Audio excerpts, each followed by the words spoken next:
नमस्कार विद्यार्थी मित्रों, एज्युटेकनो चेनल में आपનું स्वागत है। आज આપણે શીખીશું ધોરણ 10 વિષય હિન્દીમાં પ્રકરણ 10 જીને કી કલા।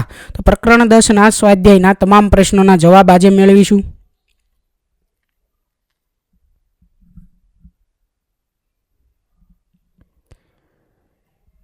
एमा पहलू है प्रश्न नंबर 1। निम्नलिखित प्रश्नों के नीचे दिए गए विकल्पों में से सही विकल्प चुनकर उत्तर लिखिए।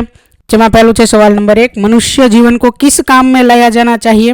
अ जीवन को समझने, ब हसी खुशी में बिताने, क सरल काम करने, ड विकट काम करने। तो एनो जवाब थशे विकल्प ब हसी खुशी में बिताने।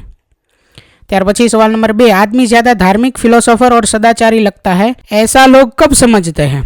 तो अ जब वह बुजदिल हो, ब जब वह प्रसन्न हो, क जब वह धर्म की बात करता हो, ड जब वह पवित्र हो। तो एनो जवाब थशे विकल्प अ जब वह बुजदिल हो।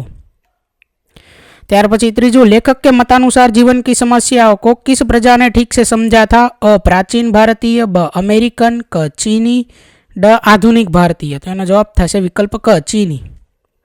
त्यार पछी प्रश्न नंबर 2। निम्नलिखित प्रश्नों के एक एक वाक्य में उत्तर लिखिए। जेमा पहलू है सवाल नंबर 1। जीवन की सबसे बड़ी गुत्थी कैसे सुलझाई जाए? हंसी खुशी से जीवन जीकर जीवन की सबसे बड़ी गुत्थी को सुलझाया जा सकता है। त्यार पछी सवाल नंबर 2। जीवन की समस्या किसने ठीक समझा था? जवाब है चीनियों ने जीवन की समस्या को ठीक से समझा था। त्यार पछी सवाल नंबर 3। दुनिया में सबसे बड़ा बुद्धिमान कौन है? तो इनो जवाब जो सबसे ज्यादा खुश रहता है वह दुनिया में सबसे बड़ा बुद्धिमान है। त्यार पछी प्रश्न नंबर 3। निम्नलिखित प्रश्नों के 2-3 वाक्यों में उत्तर लिखिए। जेमा सवाल नंबर 1। प्रसन्न रहने की कला क्या है? तो एना जवाब में आपणे लखी सकीए जीवन का उद्देश्य आनंद प्राप्त करना है, इसके लिए प्रसन्न रहना बहुत जरूरी है। खिले हुए सुंदर फूल, बहते हुए झरने, गाते हुए पंछी, पेड़ों का नृत्य, टिमटिमाते तारे, चांद के हंसते चेहरे और चमकते सूरज आदि को देखकर हम प्रसन्न होते हैं। प्रसन्न रहने के लिए इनका अवलोकन करना चाहिए। त्यार पछी सवाल नंबर 2। खुश रहना केवल एक जरूरत नहीं, यह एक नैतिक उत्तरदायित्व भी है, कैसे? तेना जवाब में आपणे लखी सकीए मनुष्य के व्यक्तिगत जीवन का प्रभाव उस तक ही सीमित नहीं रहता, वह दूसरों पर भी पड़ता है। सुख दुख की लत दूसरों को भी लगती है। हम उदास रहेंगे तो हमें देखकर दूसरे भी उदास होंगे, हम खुश रहेंगे तो हमें देखकर दूसरे भी खुश होंगे। इस तरह खुश रहना केवल एक जरूरत ही नहीं, यह एक नैतिक उत्तरदायित्व भी है। त्यार पछी सवाल नंबर 3। हमारी खुशी हमें कब खुश नहीं कर सकती? तो एना जवाब में आपणे लखी सकीए हम जो कुछ अपने लिए करते हैं उसमें भी दूसरे का भाग होता है। हम खुद खुश होकर दूसरों को खुश करते हैं और दूसरों को खुश देखकर खुद खुश होने लगते हैं। लेकिन जब हमारे चारों तरफ उदास चेहरे जमा हो जाए तब हमारी अपनी खुशी हमें खुश नहीं कर सकती।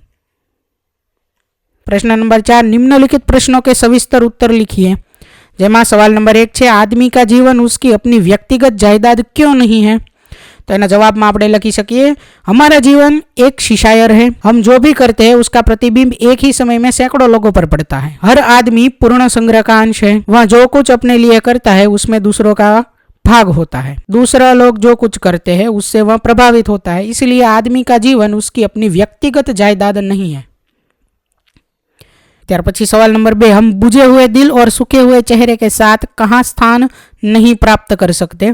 तेना जवाब में आपणे लखी सकीए बुझे हुए दिल और सूखे हुए चेहरे धर्म, फिलोसफी और सदाचार के प्रतीक माने जाते हैं। जिस चित्र में सूरज का चमकता हुआ मस्तक, चांद का हंसता हुआ चेहरा, तारों की झिल मिलाती हुई आंखें, पेड़ों का नृत्य, पंछियों का संगीत, बहते हुए पानी की तरंगे तथा खिलते हुए फूलों के बहारें अपनी शोभा दिखा रही हो, वहां हम बुझे हुए दिल और सूखे हुए चेहरों के साथ स्थान नहीं प्राप्त कर सकते।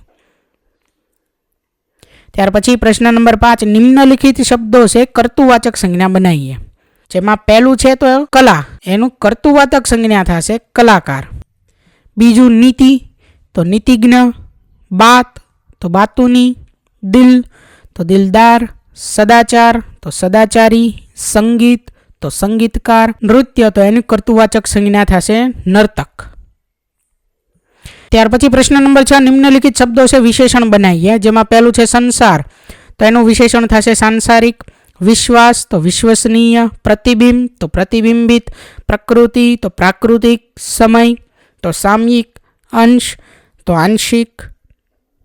ત્યાર પછી પ્રશ્ન નંબર 7, નિમ્નલિખિત શબ્દો છે ભાવવાચક સંજ્ઞા બનાવીએ, જેમાં પહેલું છે પ્રસન્ન તો પ્રસન્નતા, સરળ સરળતા, બડા તો બड़प्पन, खुश तो खुशी, उदास तो उदासी, बहुत तो बहुतायत, आदमी तो एनु भाववाचक संज्ञा थशे आदमीयत। थैंक यू दोस्तों, एज्युकटेकनो चैनल तरफथी विडियो निहाळवा बदल आपनो आभार। आवा बीजा विडियोज निहाळवा माटे अमारी यूट्यूब चैनल एज्युकटेकनो अत्यारे ज सब्सक्राइब करो। आभार दोस्तों।